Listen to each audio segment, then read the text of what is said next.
Depuis toujours, les humains ont eu besoin de calculer. Pour ce faire, ils ont mis au point de nombreuses méthodes et techniques, mentales, écrites, mécaniques ou électroniques.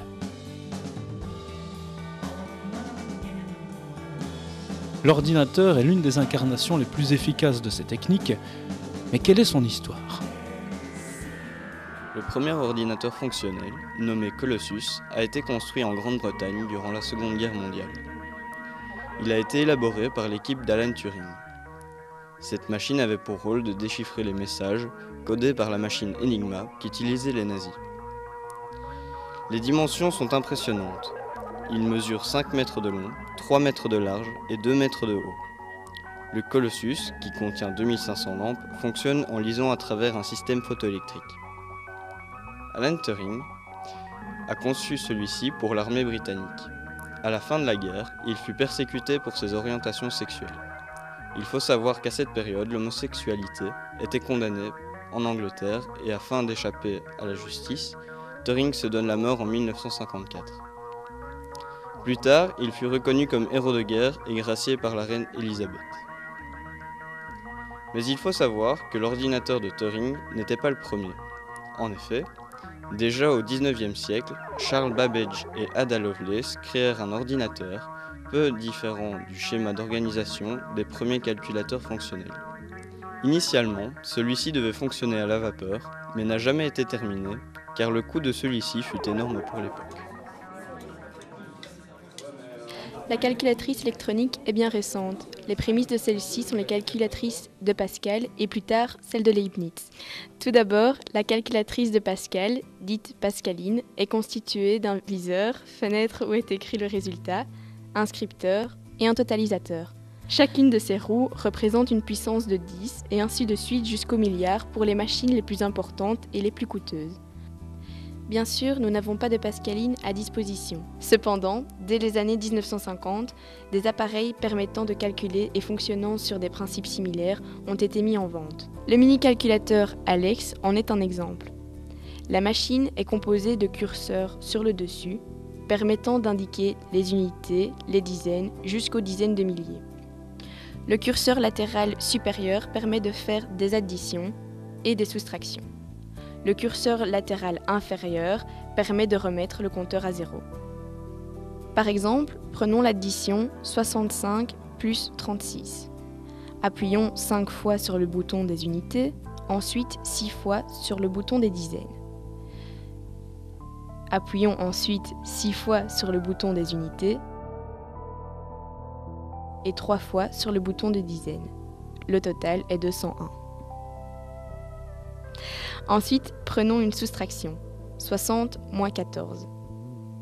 Écrivons d'abord 60, qui est composé de 0 unités et 6 dizaines. Appuyons 6 fois sur le bouton des dizaines. Utilisons ensuite la fonction soustraction. Appuyons 4 fois sur le bouton des unités. Et une fois sur le bouton des dizaines, on obtient 46. Le mathématicien Gottfried Wilhelm Leibniz a amélioré la calculatrice de Pascal au XVIIe siècle. Au lieu de fonctionner en base 10, celle-ci fonctionne en base 2, dite binaire. C'est également la base utilisée aujourd'hui dans les ordinateurs. L'élément central de la machine est le cylindre de Leibniz. Un tour de cylindre, actionné par la manivelle, ajoute à un totaliseur le nombre d'unités spécifiées par la position du cylindre, elle-même déterminée par celle d'un inscripteur à cadran. L'écriture des nombres joue un rôle très important dans le développement des calculatrices et des ordinateurs.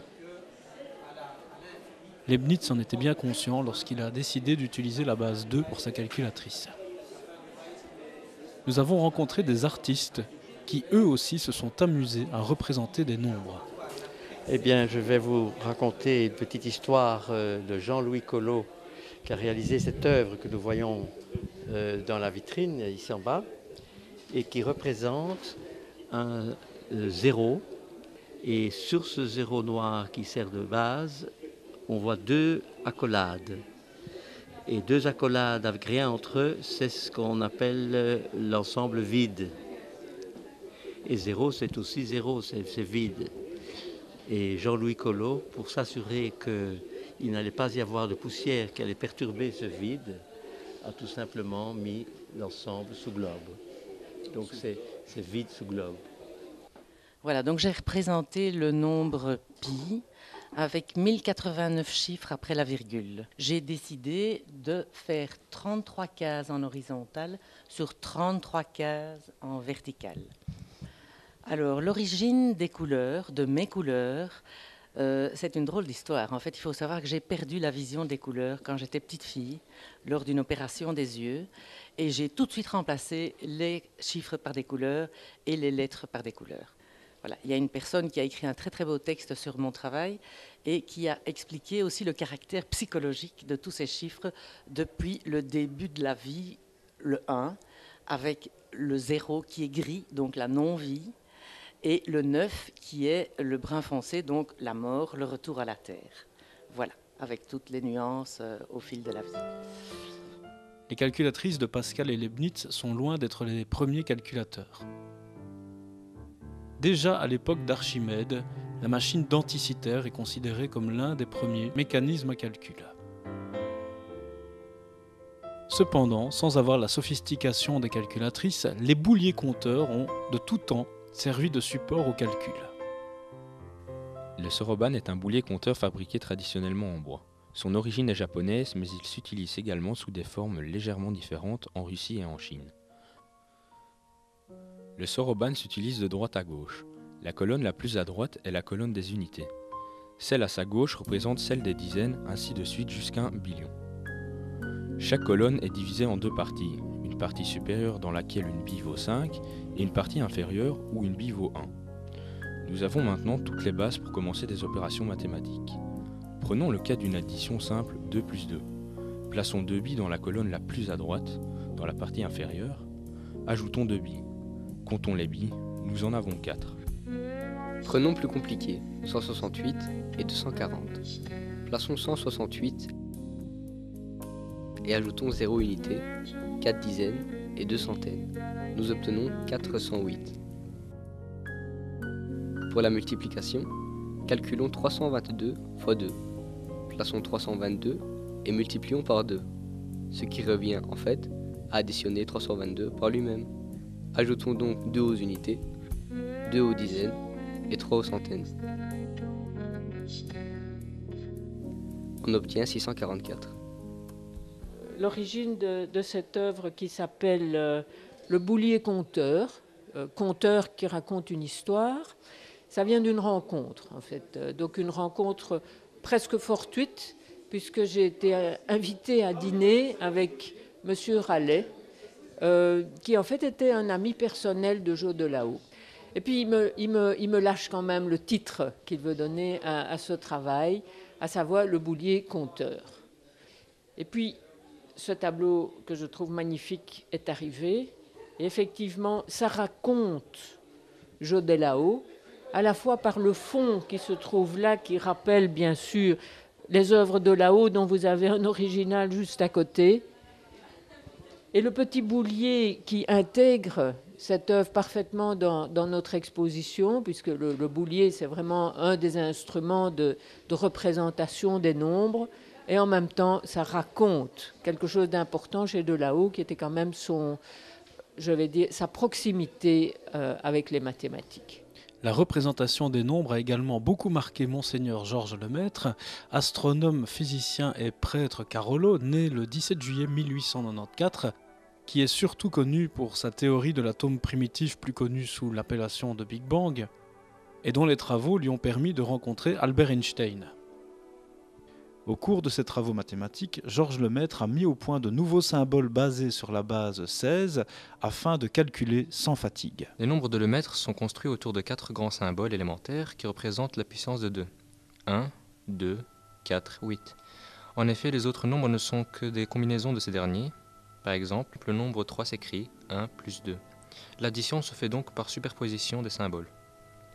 Le nombre 5 s'écrit donc 2 plus 3. Ici, les symboles représentant 2 se superposent, entraînant une propriété des nombres de Lemaître. Quand deux symboles élémentaires identiques se superposent, ils passent au symbole suivant, ici 4. Prenons un exemple plus compliqué, 194 plus 123. 194 s'écrit 2 fois 16 exposant 0 plus 12 fois 16 exposant 1. 123 s'écrit 11 fois 16 exposant 0 plus 7 fois 16 exposant 1. Effectuons la superposition en commençant par la gauche du premier symbole. 0 et 1 se superposent et cela s'écrit 1. 2 et 2 se superposent et cela s'écrit 4. 0 et 8 se superposent et cela s'écrit 8. Passons au symbole suivant en commençant par la gauche. 0 et 1 se superposent et cela s'écrit 1. 0 et 2 se superposent et cela s'écrit 2. 4 et 4 se superposent et cela s'écrit 8. Or, le 8 qu'on vient de former se superpose au 8 déjà présent. Ceci entraîne une nouvelle propriété de ces nombres. En se superposant, les symboles 8 forment le symbole 1 de la puissance suivante de 16. Nous obtenons 13 fois 16 exposant 0, plus 3 fois 16 exposant 1, plus 1 fois 16 exposant 2, ce qui donne, en base 10, 317. Pour comprendre la multiplication, prenons l'exemple de deux nombres identiques, tels que 6 plus 6, qui correspond à 2 fois 6. Dans cette addition, tous les symboles se superposent entre eux. Chacun des symboles du nombre 6 passe donc au symbole suivant. Nous en concluons que multiplier par 2 équivaut à faire un saut des symboles au symbole suivant. Donc lorsque l'on multiplie par 1, on fait 0 saut, par 2, on fait 1 saut, par 4, on fait 2 sauts, par 8, on fait 3 sauts. Il faudra donc décomposer le multiplicateur en une somme de nombres élémentaires de le mètre. Par exemple, 6 est égal à 4 plus 2. Donc on fait 6 fois 6 équivaut à faire 6 fois 4 plus 6 fois 2. 6 fois 6. J'avais dit tout à l'heure qu'il fallait décomposer l'un des deux. Ici, c'est le même, c'est pas bien grave. On décompose 6 en quoi? On le décompose en 4 et en 2. Donc, il sera égal 6 fois 4 plus 6 fois 2. Ici, on fait quoi? Comme c'est 4, c'est 2 sauts vers la droite. Le premier symbole, il fera 1, 2. Le deuxième symbole, il fera 1, le dernier symbole. Et le deuxième saut sera à l'unité suivante, à l'exposant suivant. Celui-là, il fera un seul saut vers le symbole suivant. Donc celui-là deviendra celui-là, et celui-là deviendra celui-là. Après, c'est une simple addition. Ça nous donnera... Ces deux symboles-là vont se superposer. Voilà, et on obtient bien 4 plus 2 fois 16, c'est-à-dire 36. Et 6 fois 6 est égal à 36. Imaginons un autre exercice un peu plus compliqué. 43 fois 33. En calcul mental, c'est assez compliqué, ça c'est long à faire. Alors qu'avec la méthode de le mètre, il suffit de transformer le nombre 43 en base 16. Le nombre 33 en base 16. Et on n'a plus qu'à multiplier. Ici, on peut décomposer l'un des deux, on va le décomposer en nombre de le mètre. C'est quoi? C'est 1 et 2, mais à l'unité suivante. Ça fait quoi? C'est que 1 fois 43, c'est bien 43. Et 2 fois, maintenant, comme le 2 se trouve à l'unité suivante, ce qu'on va faire, c'est qu'on va rajouter une barre nulle et faire 2 fois le symbole de base. C'est-à-dire, celui-là va faire un premier saut ici, l'autre va faire un premier saut là, et celui-là va faire un autre saut à l'unité suivante. Et il va s'additionner avec 2 fois ça, c'est-à-dire ainsi, et on obtient ce chiffre-là. Donc une addition, ça fait 11. Les deux là vont superposer, ils vont venir contre celui-là, ils vont superposer, il va devenir celui-là. Et celui-là ne rencontre aucun problème. Et on obtient 11 plus 8 fois 16 plus 5 fois 16 exposé en 2. Et c'est égal à 1419. Et on voit que si on fait la calculette, 43 fois 33 est bien égal à 1419. Et grâce à la méthode de le mètre, on n'a pas du tout réfléchi au nombre, mais on a juste appliqué les principes à des symboles et on obtient bien la réponse finale. Et on en arrive là.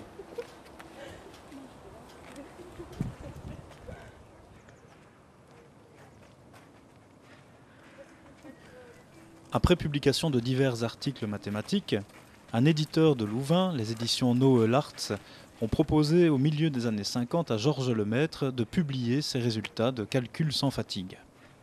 Cependant, l'éditeur n'était pas convaincu par l'utilisation de la base 16.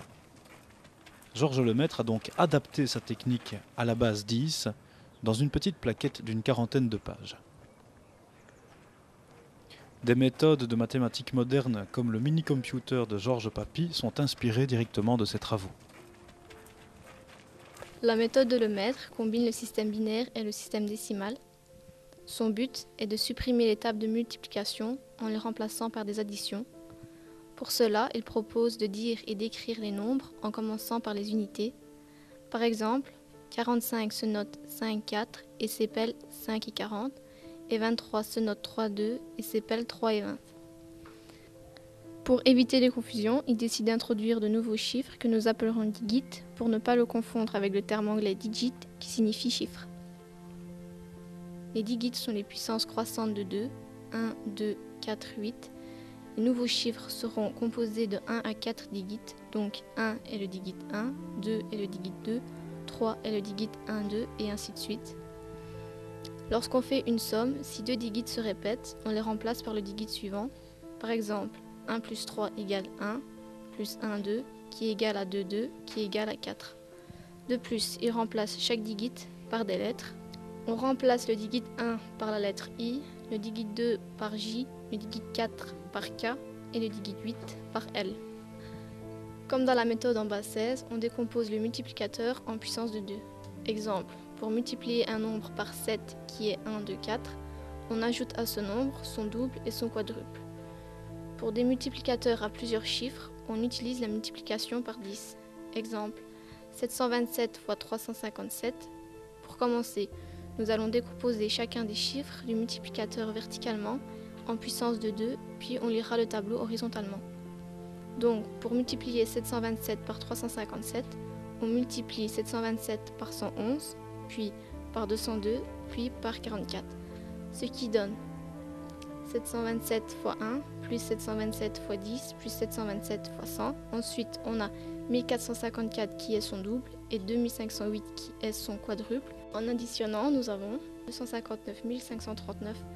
Ce calcul est très long et compliqué, surtout qu'en plus, il ne faut pas oublier que Georges Lemaître remplace chaque digit par des lettres. Pour toutes ces raisons, la méthode n'a jamais été retenue. Georges Lemaître n'aurait probablement pas été étonné de découvrir que de nos jours encore, la base 16, à savoir l'hexadécimale, est utilisée afin de signaler les erreurs informatiques.